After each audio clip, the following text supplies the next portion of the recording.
Hi Aries, welcome back to the Astrology 33 channel. This is your November 2021 tarot reading. Thank you to those of you who liked, viewed, shared, subscribed, and donated to the channel. I appreciate all of that. And for those of you new to the channel, as far as what we have in front of us, there's a Celtic cross spread as always, and I also pulled an Oracle card and a Mudra card for you guys.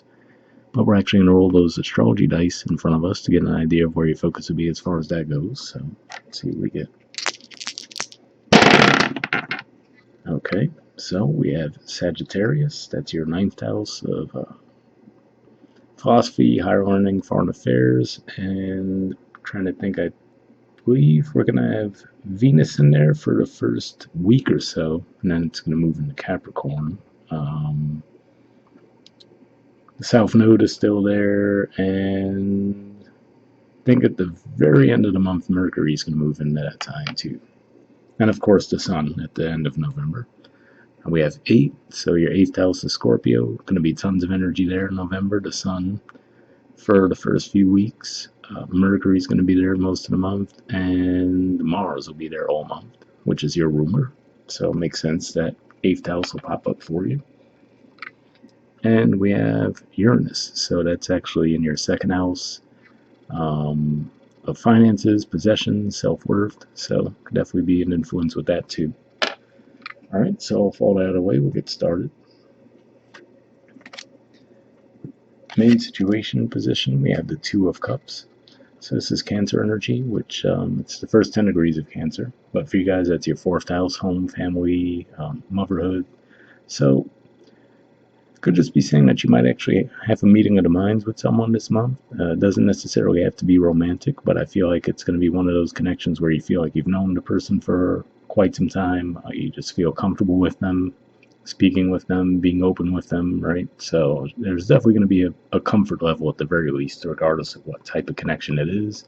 Even if it's some kind of a business partnership that you're entering into, looks like you'll just have a real level of comfort with this person right away. For some of you, this could also be integrating parts of yourselves too, balancing your masculine and your feminine energies in a more positive way. Let me see what else comes to mind with this. That's pretty much it. All right, in the challenger obstacle position, we have the Star. So this is the major arcana card for Aquarius, and I can see this pointing to a couple different things. This is the card that comes after the Tower, so some of you guys might have had a bit of a harsh ending recently, especially given that we see the Ten of Swords in the past too. And this could just be saying that you're getting there as far as integrating what the lessons were there, what you can learn from them moving forward. The Star and the Tower together especially usually represent a course correction, so this is usually after you go through that upheaval, you actually get to learn from that, move forward in a positive manner. So it could just be saying that you're not quite there yet. And this could also just be saying that you might lack a little bit of faith and belief that you could come across a situation like this. So like I said, whether it's a romantic relationship, business partnership, you name it, where you feel like you could have that true, genuine meeting of the minds. So it could just be saying that that mentality might actually be what's holding it back from you guys a little bit. All right, in the foundation position, we have the 7 of Wands, which is Leo energy, and the Devil, which is Capricorn energy.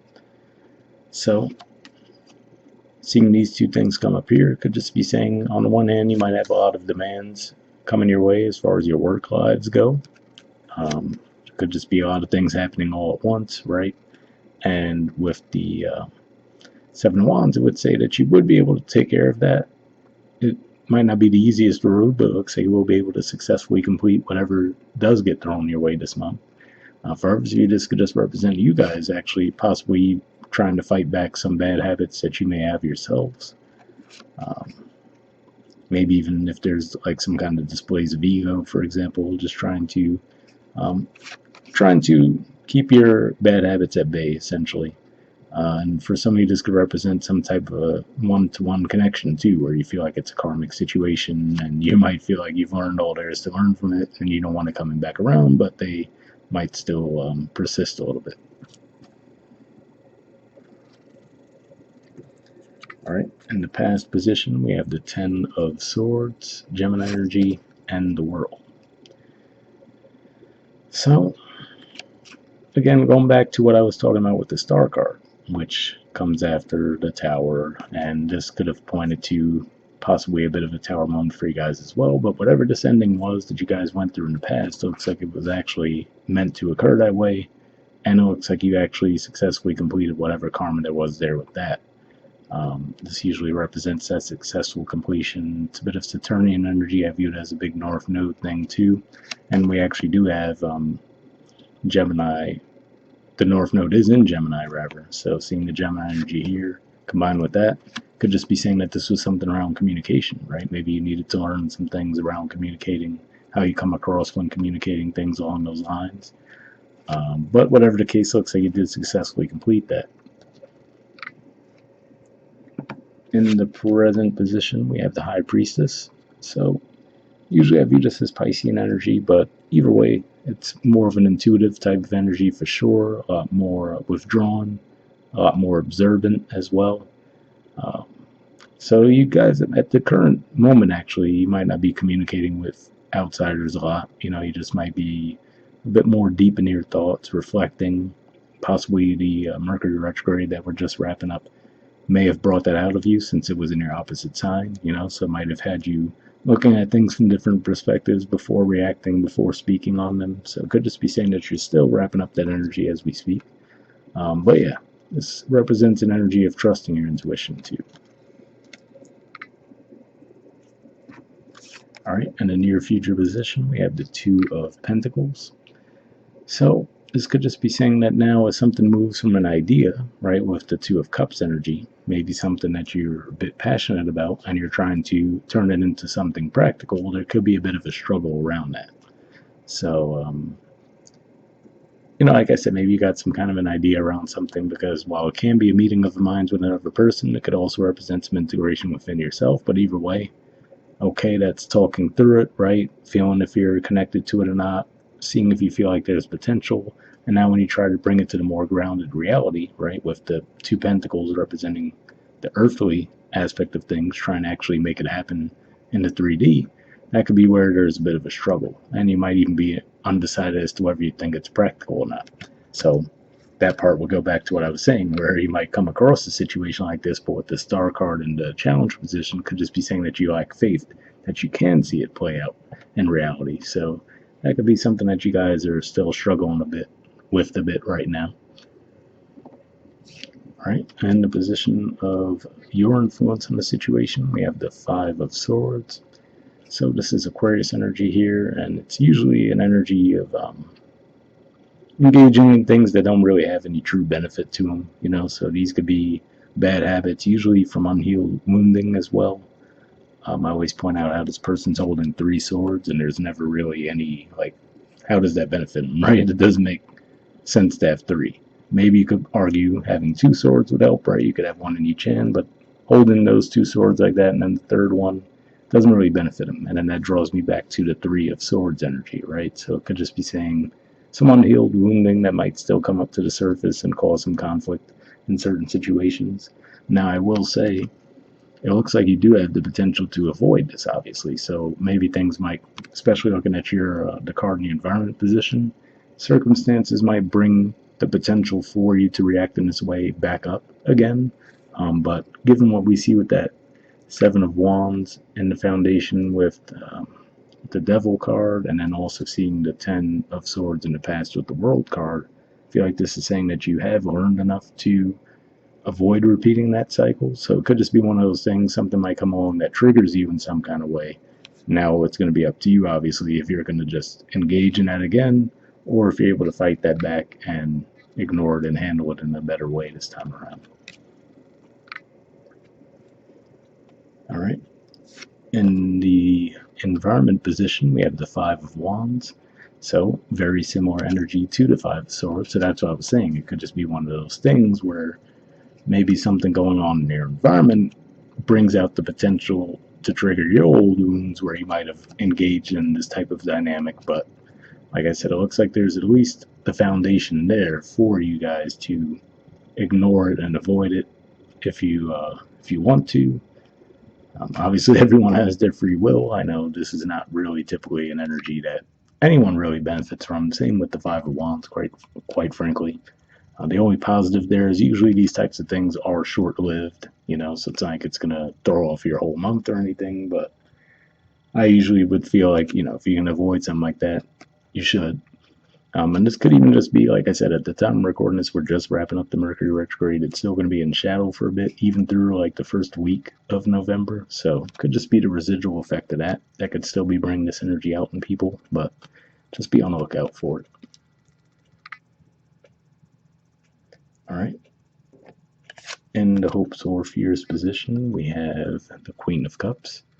So this is actually Cancer energy here. So similar to what we saw with the Two of Cups in the main situation, I would view this as more of a hope, right? So for some of you, this could be saying that you're hoping, you would like to be able to be more open emotionally, but for whatever reason, maybe you might find that backfires on you when you do so.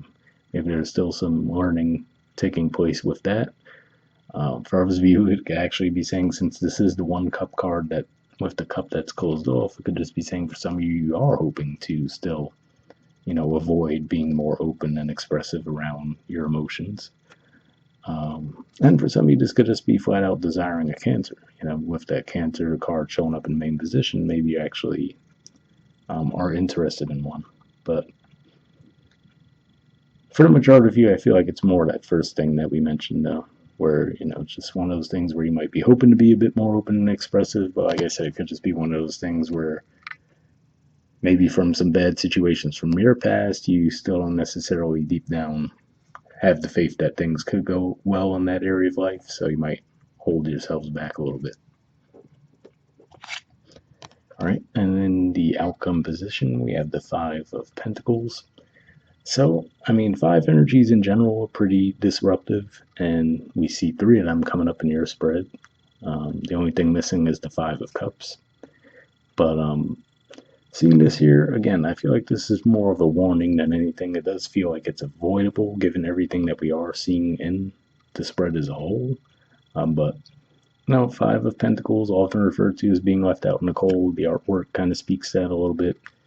We do still see the two people are together in the picture as well, so I think of that old wedding vow in sickness and in health, right? So it could just be one of those things where you might be going through a rough patch with someone.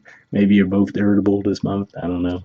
I think Scorpio actually had these two cards in their spread as well, so it could just be one of those things, having Mars in the 8th house.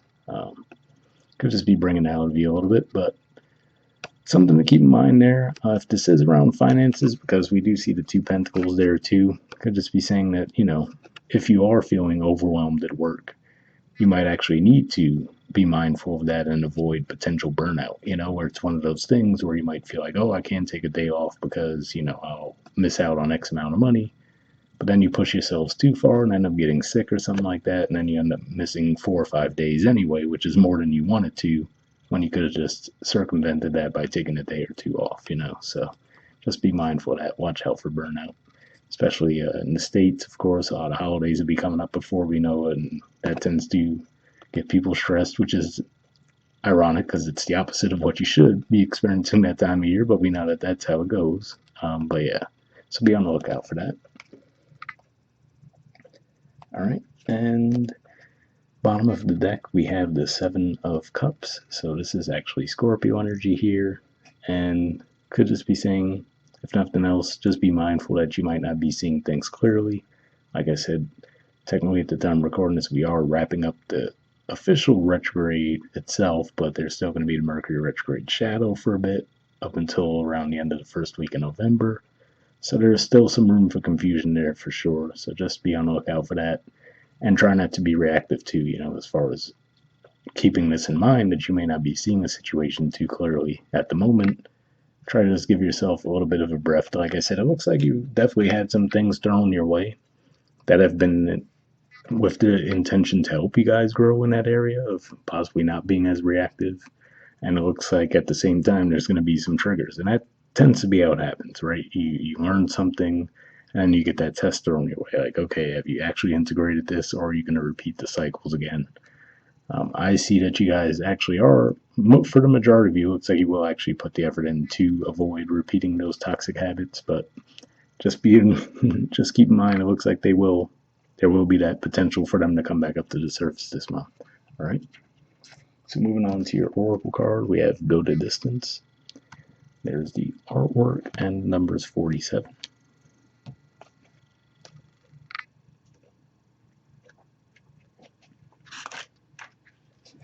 Okay, it says endurance, strength, the long haul. The oracle's message: to bring your dream to life, you must think long term and pay no attention to the fluctuations in the current of your experience. Joy and disappointment commingle with opportunities, so there is no need to fear the occasional obstacle. Life is not a sprint. This card is a reminder that you have endurance, strength, and fortitude to carry you all the way. Remain true to yourself. Your authenticity alone will keep you in alignment with the energy of miracles. What is yours will never be withheld from you. Remember that. So definitely a pretty positive message there, and it brings me back to what we were talking about there briefly with the star card, saying you might lack a little faith around the situation. So hopefully that resonated with you.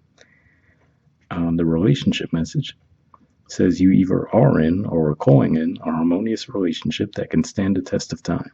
For better or worse, as you ride the ups and downs and even strain, break yourself, and are remade in new growth, you are being redeemed by the power of regeneration. Harmony does not mean there will never be a wrong note played, but that the relationship is marked by endurance and dedication to overall unity. A new song can be written, an instrument can be tuned, and the symphony of love will play on. Listen with your heart. Isn't it magnificent? So, pretty positive message there as well. And that definitely makes me think of the Two of Cups that we see in the main situation. So, hopefully that resonated too. And the prosperity message says your most precious dreams are not about instant gratification, but enduring prosperity. This is a time to think long term and engage in continued action. You will experience momentum building as you translate the ebb and flow into slow and steady movement forward. Your efforts, ideas, and hard work now can lead to greater riches than you can imagine. Stoke the fire so that an uninterrupted stream of energy is available to support you in all the phases of manifestation. Be assured that you are in the right place right now. So, again, pretty positive message there. Like I said, it looks like there's definitely some potential for disruptive energy to come up to the surface, but at the same time, like I said, karmically, it looks like you have learned the lessons from that in the past and most likely would be able to avoid it. But just in case, I'll read the protection message since we do see some harsh 5 energies in the spread. It says, do you feel as if you've been wandering in the desert now for ages and ages and nothing is happening? When you conjure up the image of a desert, you picture parched lips, sunburned skin, and mirages, but there is more to it than that. Amid the hot sands are creatures with resilient spirits, tough skins, and a willingness to burrow deep underground for water so that they may thrive. This is a time of developing survival skills and resilience. You are learning how to conserve your strength, and in this temporary time of austerity, it's wise to be selective about where you expend your energy. Listen to the call of your soul because it will never lead you astray. This is an important time for letting go of what's not important. So that part, especially the letting go of what's not important, that brings me back to what we were talking about, the 5 energies we see here. So hopefully that resonated with you. And then some of that also reminded me of the High Priestess energy. So hopefully that resonated. And lastly, we have a Mudra. So this is your Mudra for the month. It's the Vayu Mudra, the keyword for the Serenity. Sounds like a good mix to go with the 5 energies we see there, which, like we said, can be a bit disruptive. All right.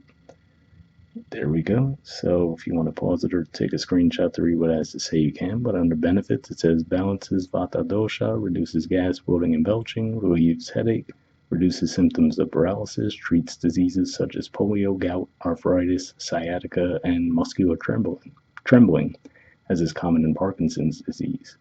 So if you think that Mudra would be beneficial for you guys, we'll put the name of it in the description of the video as always. We'll wrap up there, and I'll see you guys next month. All right, bye.